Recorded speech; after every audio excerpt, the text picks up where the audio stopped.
Hello everyone, welcome to Sipika Social Science classes. So dear students, this is our second topic, that is why do we need elections? हमें elections की ज़रूरत क्यों होती है?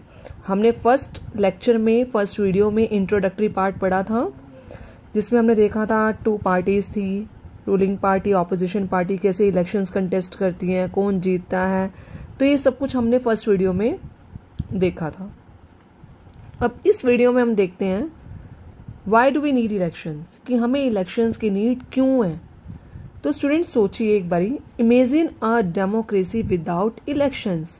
Democracy का meaning क्या होता है? डेमोक्रेटिक कंट्री कौन सी कंट्री होती है?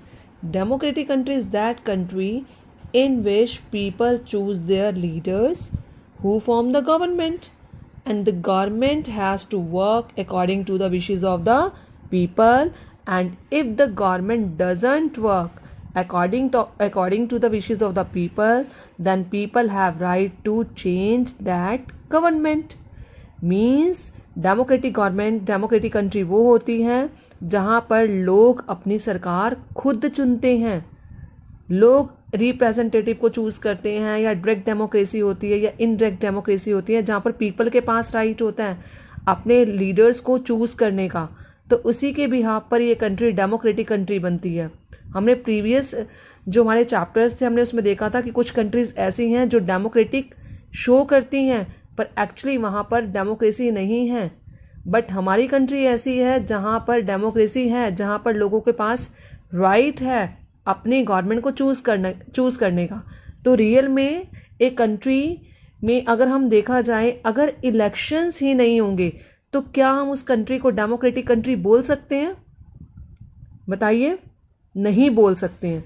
तो डेमोक्रेसी मीन्स विद इलेक्शंस, जहां, क्योंकि अगर इलेक्शंस ना हो तो और कोई प्रोसीजर हो, तो वो डिस्कस करते हैं हम इस वाले लेक्चर में. A rule of people is possible without election. क्या हम जो बोलते हैं कि हमारी जो सरकार है लोगों की सरकार है, लोगों के द्वारा बनाई गई सरकार है, तो क्या वो इलेक्शन के बिना पॉसिबल है? देखते हैं. Can all people sit together every day and take all the decision. कि सारे के सारे लोग एक ही जगह पर बैठकर इकट्ठे डिसीजन ले सकते हैं? जैसे हमारी कंट्री हम ले लें, हमारी इंडिया है. हमारी इंडिया जो है डाइवर्स कंट्री है, एक वास्ट कंट्री है. क्या हमारी इंडिया में सारे के सारे लोग एक जगह पर इकट्ठे होके कंट्री के लिए डिसीजन ले सकते हैं? तो answer will be no. Why the answer will be no? क्योंकि ना तो लोगों के पास इतना टाइम है, हमारी कंट्री में सब लोगों के पास इतना टाइम नहीं है कि वो रोज आके इकट्ठे बैठें और अपना टाइम स्पेंड करें और वहाँ पर इकट्ठे बैठ के पॉलिसीज को डिस्कस करें, प्रॉब्लम्स को डिस्कस करें. इतना टाइम नहीं है. और लोगों के पास ना इतनी नॉलेज है और ना इतनी स्किल्स है कि वो उस चीज़ पर अपनी कोई राय दे सके या अपना ओपिनियन दे सके. तो ये पॉसिबल नहीं है हर किसी पर्सन के लिए, सारे पर्सन के लिए, कि वो इकट्ठे बैठें और अपना टाइम दें, अपनी नॉलेज और स्किल के अकॉर्डिंग डिसीजन लें. क्योंकि अगर जिस पर्सन के पास नॉलेज नहीं है, स्किल नहीं है उस पॉलिसी के बारे में या उस प्रॉब्लम के बारे में, और वो डिसीजन ले रहा है, तो डिसीजन क्या होगा? रॉन्ग होगा. तो पहला फैक्टर हमारा क्या? अगर इलेक्शंस हैं तो इलेक्शंस की नीड क्यों पड़ती है हमें? क्योंकि बहुत सारे लोग हैं हमारी कंट्री के और वो सारे बैठकर इकट्ठे डिसीजन नहीं ले सकते हैं. तो वहां पर क्या होगा? इलेक्शंस की नीड पड़ेगी हमें. जैसे डायरेक्ट डेमोक्रेसी में क्या होता है? नंबर ऑफ पॉपुलेशन कम होती है और वहां पर लोग इकट्ठे बैठते हैं और डिसीजन ले सकते हैं. बट इंडिया जैसी कंट्री में ये चीज़ पॉसिबल नहीं है. तो हमारे यहाँ पर डायरेक्ट डेमोक्रेसी नहीं चल सकती है, क्योंकि डायरेक्ट में जो नंबर ऑफ पीपल होते हैं वो कम होते हैं, और इसलिए वहाँ पर आसानी से लोग एक जगह पर बैठकर अपने जो गवर्नमेंट है या अपने लीडर को चूज कर लेते हैं. बट यहाँ पर पॉसिबल नहीं है इंडिया जैसी कंट्री में. तो यहाँ पर कौन सी डेमोक्रेसी चलती है? Representative democracy. मीन्स यहाँ पर हम अपना एक रिप्रेजेंटेटिव चूज करते हैं जो हमारे बिहाफ पर डिसीजन लेता है, जो हमारे बिहाफ पर प्रॉब्लम्स को सॉल्व करवाता है. अब अगला क्वेश्चन अराइज क्या होता है? अब हमने रिप्रेजेंटेटिव डेमोक्रेसी की बात तो कर दी कि जो हमने रिप्रेजेंटेटिव चूज किया है वो सारी प्रॉब्लम्स को सुनेगा और सारी प्रॉब्लम्स के बिहाफ पर डिसीजन लेगा और कंट्री को रन करेगा. अब क्वेश्चन अराइज होता है, can there be another way to select the representative democracy? क्योंकि हमने तो बोला कि इलेक्शन के थ्रू होना चाहिए। अब कहता है क्या कोई और तरीका है जिससे हम रिप्रेजेंटेटिव को चूज कर सकते हैं? क्या किसी प्लेस के बिहाफ पर किसी प्लेस से रिप्रेजेंटेटिव चूज होना है, या किसी एजुकेशन के बिहाफ पर कि इस पर्सन की एजुकेशन ज्यादा है तो इस पर्सन को हम अपना रिप्रेजेंटेटिव चूज कर सकते हैं, या इस पर्सन के पास नॉलेज ज्यादा है, ये एक्सपीरियंस्ड है तो इस पर्सन को हम चूज कर सकते हैं अपना रिप्रेजेंटेटिव। तो क्या ऐसा पॉसिबल है कि हम इस क्राइटेरिया के अकॉर्डिंग, मतलब किसी भी क्राइटेरिया के अकॉर्डिंग हम अपना लीडर चूज कर सकते हैं? अब क्राइटेरिया अगर मान लो एग्जाम्पल लेते हैं, हमने एजुकेशन बोल दिया कि जिस पर्सन की एजुकेशन ज्यादा है अगर उसको हम लीडर अपॉइंट कर लेते हैं तो क्या ये पॉसिबिलिटी होगी, या क्या ये मतलब श्योरिटी होगी कि वो पर्सन जो डिसीजन लेगा वो राइट होगा? उसके पास एक्सपीरियंस नहीं है, ठीक है। और जो एक्सपीरियंस बंदा है, अगर उसकी एज 70 ईयर्स की, हम कहते हैं ये एक्सपीरियंस बंदा है, इसको सारी नॉलेज है हमारी कंट्री के डिसीजन लेने की, पर वो बंदा इतना फिट नहीं है, इतना हेल्दी नहीं है, तो इस क्राइटेरिया के अकॉर्डिंग हम कभी भी अपना रिप्रेजेंटेटिव चूज नहीं कर सकते। और अगर इस क्राइटेरिया के अकॉर्डिंग अगर हम कोई पर्सन चूज कर सकते हैं तो क्या हम इंश्योर कर सकते हैं कि जो ये रिप्रेजेंटेटिव वर्क करेगा वो लोगों की विशेष के अकॉर्डिंग वर्क करेगा? या हम ये इंश्योर कर सकते हैं कि लोग इस रिप्रेजेंटेटिव को आगे अपना मतलब आगे चूज करेंगे लीडर, मतलब आगे वाले ईयर्स के लिए भी इसी रिप्रेजेंटेटिव को रखना चाहते हैं? तो ये सारे क्वेश्चंस अराइज होते हैं जिससे हमें देखना पड़ता है कि क्या हम राइट क्राइटेरिया ऑप्ट कर रहे हैं अपने रिप्रेजेंटेटिव को चूज करने के लिए। तो उसमें हमें सिर्फ एक ही मैकेनिज्म समझ में आता है, वो मैकेनिज्म है इलेक्शंस। इलेक्शंस क्या होते हैं? इलेक्शंस में पीपल डायरेक्टली और इनडायरेक्टली पार्टिसिपेट करते हैं। उसके अंदर एज, एजुकेशन, एक्सपीरियंस कोई फंडा नहीं होता। लोग जिसको पसंद करते हैं लोग उसको वोट देते हैं और उसको चूज करते हैं, उसे अपनी पार्टी का या अपने जो एरिया का लीडर बनाते हैं।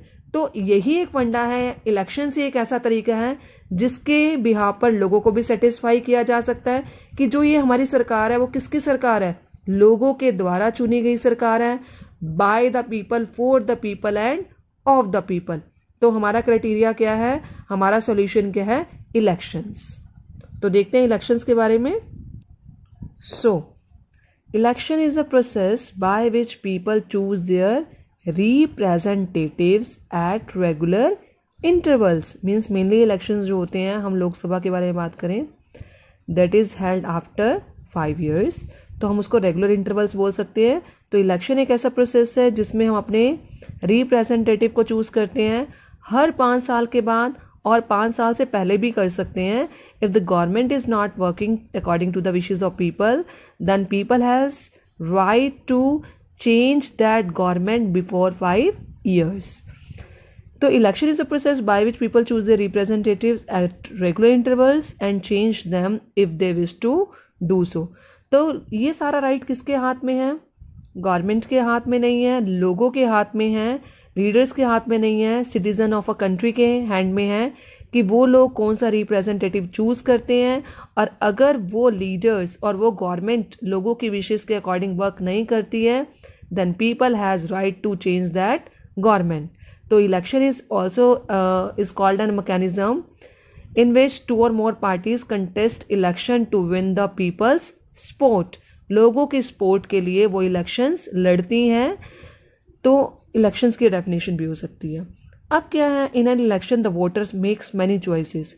अब इलेक्शन होगा तो वोटर्स की क्या चॉइसेस हैं, क्योंकि आपको पता है in our country the people who are having the age of 18 and more than the age of 18 can cast their vote. वो अपना वोट डाल सकते हैं। तो अब वोटर्स की क्या चॉइसेस होंगी? They can choose who will make laws for them. अब लोग ही डिसाइड करेंगे कौन सा लीडर चूज किया जाए जो उनके लिए पॉलिसीज फ्रेम करेगा, उनके लिए लॉज जनरेट करेगा। They can choose who will form the government and take measures decision. कौन सी पार्टी, कौन सी लीडर को उन्होंने चूज किया है, कौन सी पार्टी को उन्होंने ज़्यादा सीट्स दी हैं जो गवर्नमेंट को फ्रेम करेंगी और उनके लिए मेजर डिसीजन लेंगी। क्योंकि हमारे यहाँ पर रिप्रेजेंटेटिव डेमोक्रेसी है, क्योंकि सब लोग इकट्ठे बैठ कर डिसीजन जो प्रोसेस है उसमें पार्टिसिपेट नहीं कर सकते, तो उन्होंने वो सारा डिसीजन प्रोसेस किसके हैंड में सौंप दिया, अपने रिप्रेजेंटेटिव के हैंड में दे दिया, और रिप्रेजेंटेटिव्स ही अब लोगों के बिहाफ पर डिसीजन लेंगे। तो लोग भी ऐसा लीडर चूज करेंगे जो अप्रोप्रिएट डिसीजन लेने के काबिल हो। They can choose the party whose policy will guide the government and law making.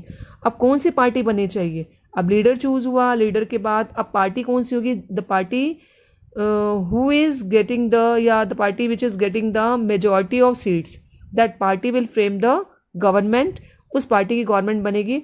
अब वो पार्टी को उन्होंने सिलेक्ट करना है कि जो पार्टी गवर्नमेंट ऐसी पॉलिसीज बनाए जिससे जो डिसीजन प्रोसेस है, लॉ मेकिंग प्रोसेस है, वो एक इफेक्टिव वे में वर्क कर सके।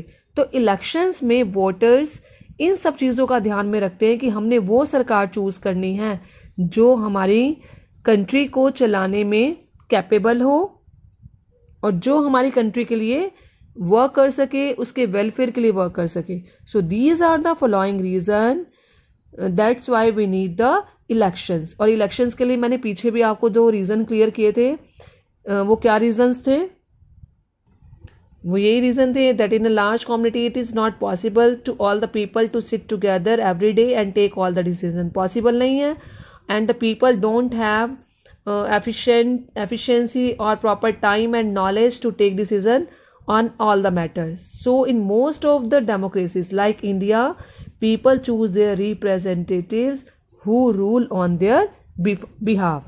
तो स्टूडेंट्स आई होप आपको क्लियर हो गया होगा कि हमें इलेक्शंस की नीड क्यों पड़ती है। और स्टूडेंट्स इससे नेक्स्ट वाले लेक्चर में हम डिस्कस करेंगे अपना new topic that will be of what make an election democratic.